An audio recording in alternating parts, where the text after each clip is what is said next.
Reality does not bend with fireworks. It bends like a seam under pressure, the way fabric gives when two forces pull in different directions for too long. Threshold events are not spectacle, they are compression made visible. You do not notice them at first, because your mind keeps trying to restore the old map, and the old map still works for most moments. That is what makes this stage dangerous and clarifying. It arrives inside ordinary life, then quietly proves that ordinary life has hidden joints. The first sign is rarely a craft or a light. The first sign is a disturbance in timing, a delay that feels too intentional to be random. A pause in the world that makes your body go still before you decide to. You might be walking, driving, speaking, working, and suddenly there is a pocket of silence that is not caused by the environment. It is as if the sound of the world steps back 1 inch and waits for you to notice. You will try to rationalize it, because rationalization is the nervous system attempting to reduce uncertainty into safety. You will say you were tired, distracted, daydreaming, overfocused. But the disturbance does not behave like fatigue. Fatigue makes you dull. A threshold event makes you sharp. It brings a clean alertness that has no adrenaline spike attached, as if something has entered the room and your body recognized it before your thoughts formed. This stage is not about belief. It is about how reality behaves when you cross an invisible line of readiness. You do not cross it through desire. You cross it through coherence. And coherence is not a mood. It is a long accumulation of small internal corrections, a refusal to lie to yourself, a willingness to hold pressure without demanding a story. Once that coherence reaches a certain density, the environment begins responding differently, not like an illusion, but like a system acknowledging a new input. The mind immediately raises an objection that sounds protective and wise. People misperceive patterns all the time. People interpret coincidence as meaning. People are suggestible, especially when they want contact. The objection is correct enough to prevent you from turning your life into fantasy. It is also incomplete, because it does not account for the specific quality of these events. Threshold events do not feel like meaning sprinkled on randomness. They feel like randomness being edited in real time. A threshold event often begins with a sensation of being held. Not hugged, not restrained, held, like your awareness has been stabilized by an external pressure that is gentle but immovable. You might feel your thoughts slow down without effort. You might feel your breath deepen as if it was guided. You might feel the edges of anxiety peel back, not replaced with comfort, but replaced with neutrality that is more powerful than comfort. Neutrality is a field.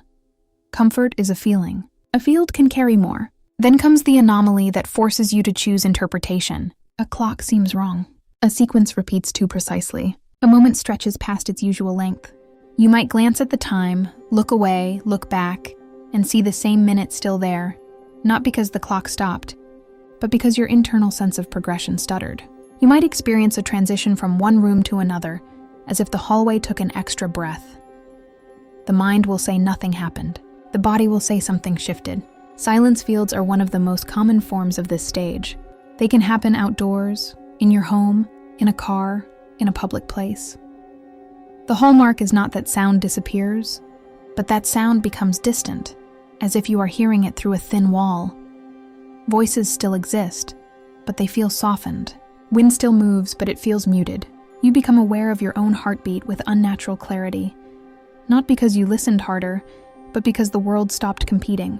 In that quiet, you may sense presence without imagery, and that is the point. Imagery can be invented. Presence is harder to counterfeit. Another objection rises immediately. Panic. What if this is dissociation? What if trauma is creating detachment? What if you are losing contact with normal reality?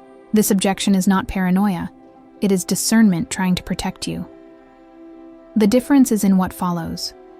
Dissociation fragments you. A threshold event integrates you. Dissociation pulls you away from your body. A threshold event anchors you deeper into it. Dissociation makes you numb. A threshold event makes you vividly aware, calm, and capable of choice. The fear is allowed, but the data is still there. These events also have a behavioral signature. Afterward, you are not inflated. You are not eager to perform the story. You feel quieter, more precise, more careful with what you claim. You may even avoid speaking about it because language feels like an insult to the texture of what happened. This is another reason threshold events matter. They do not reward ego. They pressure ego. They test whether you will turn the anomaly into identity. In this stage, the world becomes slightly more responsive to inner state, but not in the way manifestation culture advertises. You do not think a thought and receive a prize. Instead, your coherence changes what kinds of anomalies can occur around you without destabilizing you. If you are agitated, the field feels thicker, less permissive. If you are grounded, the field opens, and the anomalies become cleaner, almost clinical. This is not a reward system. It is a safety system.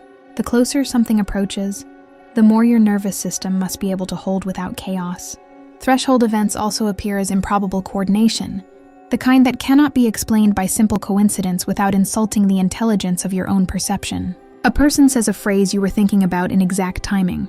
A song lyric arrives precisely as you consider a choice. A stranger appears in your path with an object or sentence that matches a private internal question. If you are careless, you will call this proof. If you are mature, you will call it pressure. Because the real question is not whether reality can coordinate. The question is what you do when coordination appears.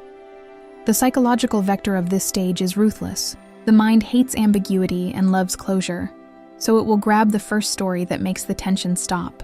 Government, angels, aliens, simulation, trauma, synchronicity, any label that ends the discomfort. Threshold events do not give you labels because labels stabilize too early and turn a living process into a dead conclusion. Your task is not to decide what it is. Your task is to notice what it requires. And what it requires is clean perception under pressure. The physiological vector is equally unforgiving. The body is the instrument, and the instrument can be out of tune. Poor sleep, stimulants, stress, dopamine chasing, constant content consumption, unresolved fear loops, all of that can produce sensations that mimic contact. Threshold events cut through that by producing a specific kind of clarity that does not depend on arousal. You will learn the difference between intensity and precision. Intensity is loud. Precision is quiet and undeniable. This stage trains you to trust precision, not intensity. You might experience a moment where the air feels different, denser, like a subtle pressure change without weather cause. You might feel your skin register a shift, a soft static that is not unpleasant but alerting. You might notice that your hearing becomes slightly sharper, or that your vision feels wider, as if peripheral awareness expanded. These are not supernatural effects. They are nervous system adjustments under a new condition. The question remains why the condition is present, and why it appears when your coherence is highest.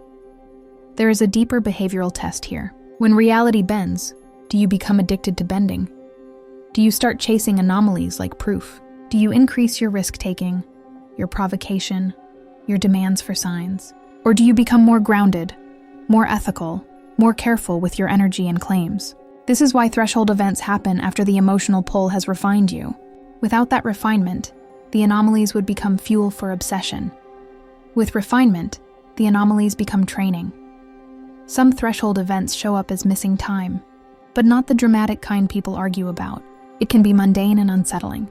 You arrive somewhere and cannot account for a small slice of the transition. You were not unconscious. You were not distracted. You simply cannot map the continuity, as if a few minutes were folded inward. This is the point where people either become conspiratorial or they become precise. Conspiratorial thinking tries to fill the gap with villains and certainty. Precision admits the gap without decorating it, and that admission is harder than any story. The mind will object again.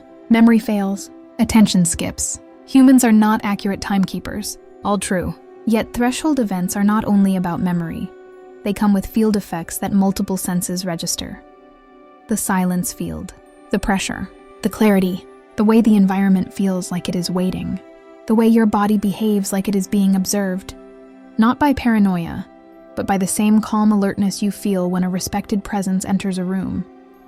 You can dismiss any single element. The convergence is what creates pressure. This stage often includes consciousness anomalies that feel like overlap. You may think a thought and feel it answered, not in words, but in a shift of internal state, as if something adjusted your emotional posture from the outside. You may feel a sudden calm descend that does not originate from self-talk. You may feel a boundary around your mind, not oppressive, but stabilizing, like guardrails on a road you did not know you were driving. These are not proofs. They are interfaces, and interfaces are measured by function, not by mythology. One of the most destabilizing aspects of threshold events is that they do not always happen in sacred moments. They can happen while you are doing dishes, while you are at work, while you are tired, while you are annoyed. That randomness is part of the test because it prevents you from turning contact into ritual theater. If it only happened when you were meditating, you could blame your mind. If it happens in ordinary friction, you have to confront the possibility that something external can touch the texture of your world without asking for ceremony. This is where people either mature or fracture. If you mature, you stop trying to make it a story and start treating it as a process. You keep living. You keep grounding. You keep refining. You stop recruiting others into your certainty. You stop trying to win arguments. You begin measuring your own response with brutal honesty. If you fracture, you start living for anomalies. You start drifting away from reality in the name of a reality beyond it. You start confusing attention for invitation. Threshold events punish that confusion by becoming messy, inconsistent, draining. There is also an ethical objection that must remain unresolved long enough to change you. What if these events are not benevolent? What if they are intrusive? What if you are being studied? What if the silence field is not safety but control?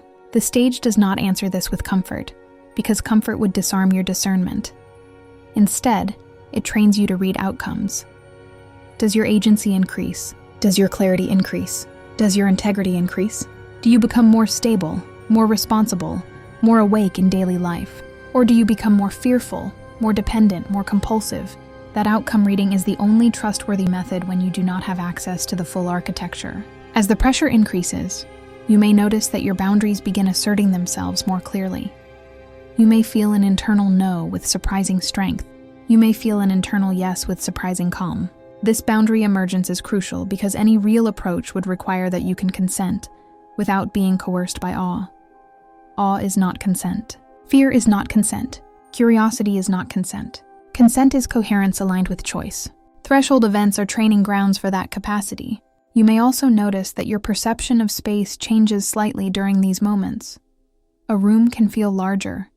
A night sky can feel closer. A hallway can feel like a corridor with depth beyond physical measurement.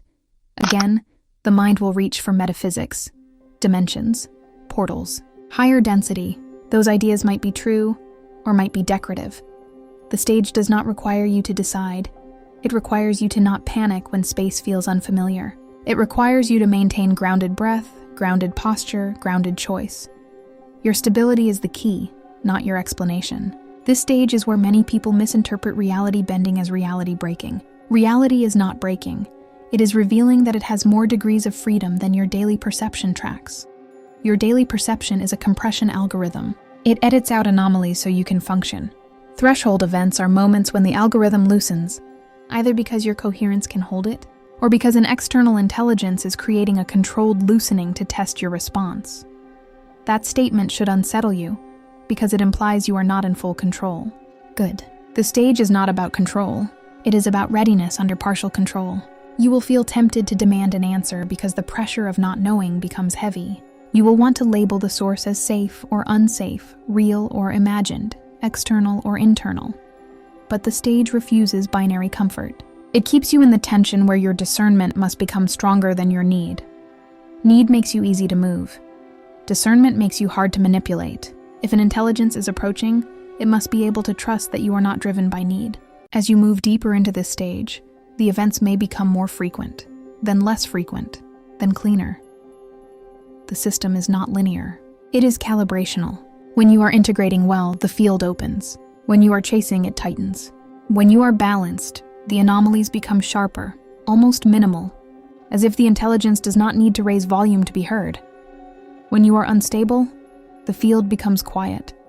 Not to abandon you, but to prevent harm.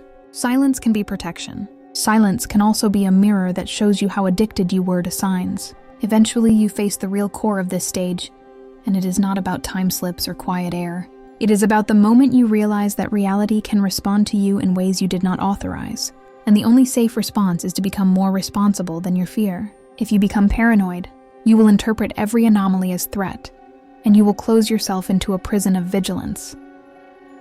If you become naive, you will interpret every anomaly as invitation, and you will open yourself into a prison of dependency. The middle path is not moderate. It is disciplined.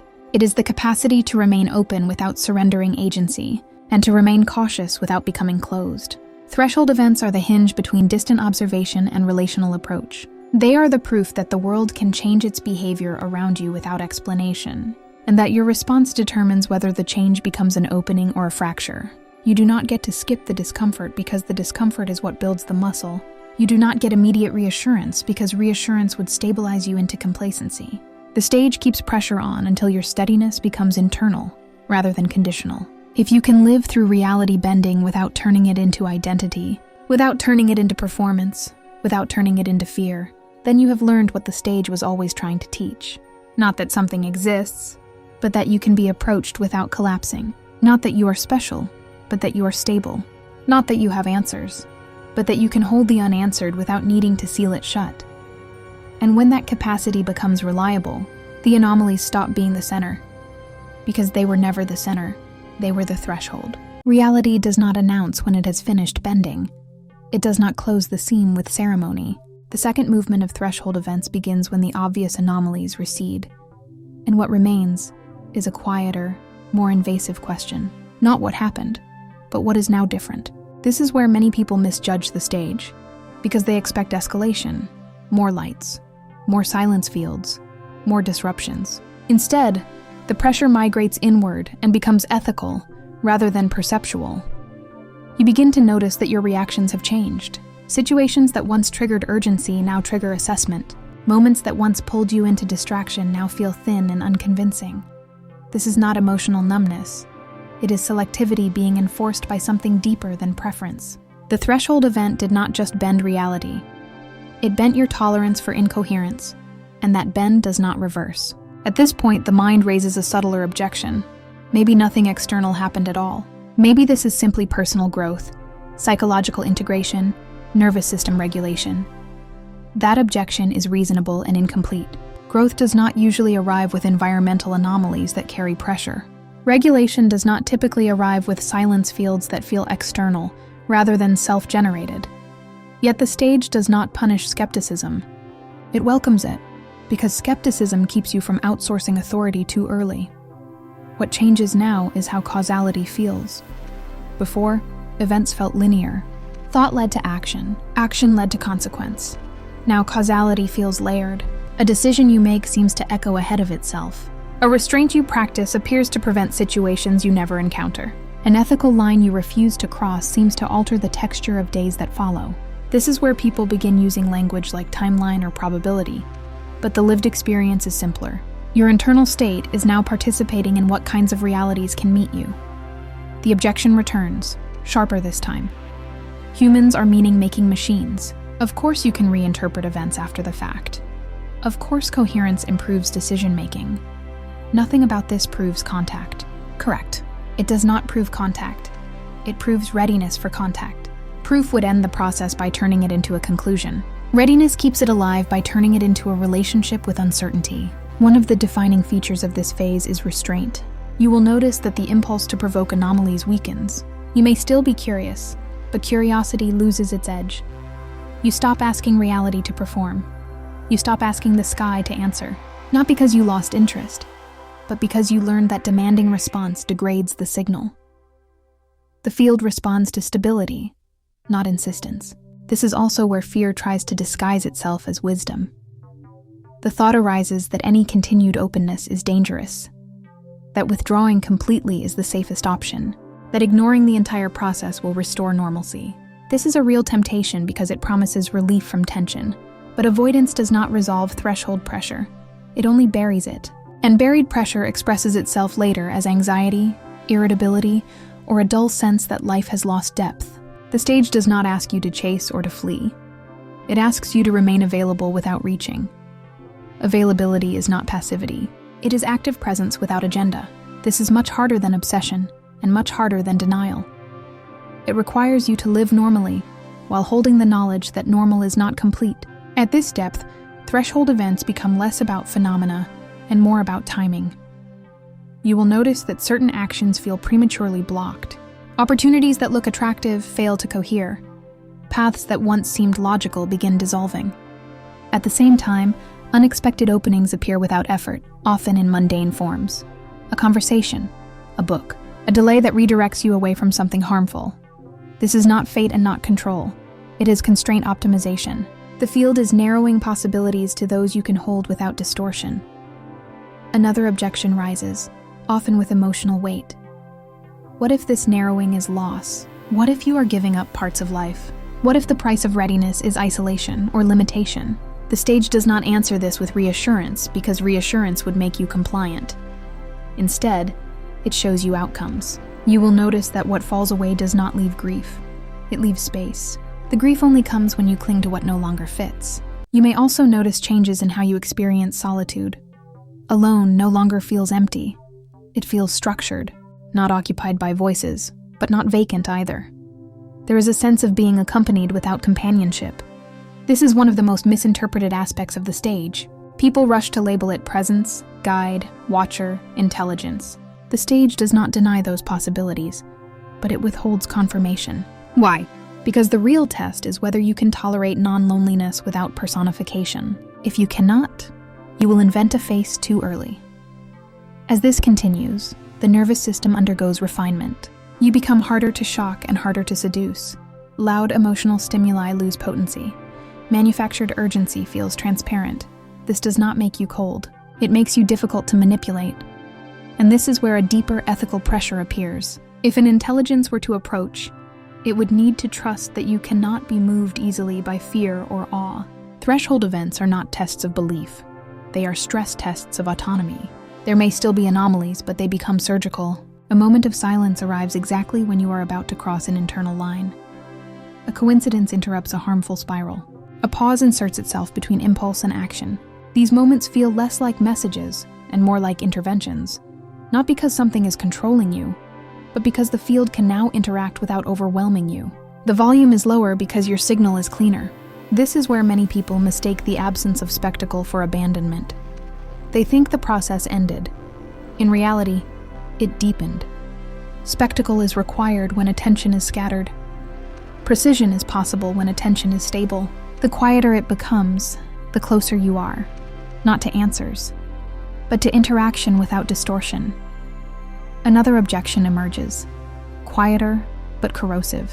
What if this is narcissism? The way you test it is not by arguing, but by measuring consequences. Narcissism makes you less ethical. It makes you demand attention. It makes you collapse into fantasy. Threshold integration makes you more accountable. It makes you quieter. It makes you less interested in convincing anyone of anything. The difference is not philosophical. It is behavioral. You may notice that speaking about these experiences feels increasingly difficult, not because they are forbidden, but because language flattens them. When you do speak, you become careful, almost reluctant. You choose precision over drama. This restraint is not suppression. It is respect for complexity. Oversharing at this stage often leads to distortion, either in yourself or in others, and the field seems to discourage distortion by making words feel insufficient. The question of intent becomes unavoidable here, not the intent of whatever may be approaching, but your own. Why would you want contact? What would you do with it? Would you use it to elevate yourself, to escape responsibility, to justify beliefs? Or would you let it reorganize how you live, how you choose, how you treat power and uncertainty? Threshold events bring this question into focus without asking it directly. Your behavior answers it for you. You might notice that fear does not disappear, but it becomes cleaner. It is no longer diffuse anxiety. It is specific caution. You can feel fear arise and pass without it hijacking you. This is critical, because fear that cannot move you cannot be exploited. At the same time, fascination loses its grip. You can feel wonder without needing to consume it. This balance is rare and it is not accidental. At this depth, reality bending stops feeling dramatic and starts feeling instructional. Each anomaly teaches restraint, patience, calibration. Each silence field teaches you how to hold awareness without narrative. Each timing disruption teaches you that not all progress is forward motion. The stage is shaping you into something that can be near something unknown, without collapsing into mythology or terror. There is also a sobering realization that arrives here. You are not being rushed. Whatever this process is, it is not urgent in the human sense. It does not need your belief today or your readiness tomorrow. It operates on longer arcs. This realization can feel deflating or relieving. If you are chasing, it frustrates you. If you are grounded, it frees you. You stop trying to arrive and start learning how to remain. You may notice that your sense of identity loosens slightly, not dissolving, but becoming less rigid. You are less invested in being a particular kind of person. Labels matter less. Roles feel provisional. This is not ego death. It is ego flexibility. A rigid identity cannot interface with unknown systems. A flexible one can adapt without self-betrayal. The ethical pressure intensifies here. If you lie, the field feels heavier. If you act against your integrity, you feel friction almost immediately. If you align with what you know is right, even when inconvenient, the friction eases. This is not punishment or reward. It is feedback. The closer you get to any threshold of interaction, the more immediate the feedback must be to prevent harm. At this stage, some people hope for confirmation, a moment where uncertainty ends. The stage refuses this because confirmation would turn readiness into dependency. Instead, it offers something more demanding: the capacity to live well without knowing, the capacity to remain open without seeking, the capacity to let reality bend without demanding it bend again. The final pressure of this phase is subtle and persistent. Can you allow the unknown to remain unknown without shrinking your life or inflating your story? Can you continue to participate in ordinary responsibilities while holding extraordinary ambiguity? Can you resist the urge to resolve tension prematurely? Because premature resolution is the enemy of real contact. It replaces relationship with conclusion. Threshold events do not exist to convince you that something is real. They exist to show you whether you can be real in the presence of something you do not understand. When you can, the field does not need to bend as often. You have crossed the hinge not by stepping forward, but by becoming stable enough that forward is no longer required. And when that stability holds, not for a moment, but as a pattern, the stage completes itself quietly, not with answers, not with closure, with a new baseline. A baseline where reality has more depth than you can explain, and you no longer need to. A baseline where you are not waiting for the next anomaly, because your life itself has become the test. And in that condition, whatever comes next does not need to force itself through distortion, because you are no longer distorted by the pressure of not knowing. If this transmission resonated, the spiral continues. You did not arrive here by chance, and you do not leave unchanged. More teachings are unfolding across the Vaharat library, each one meeting you where you are, not where you think you should be. Follow resonance. The next threshold is already listening.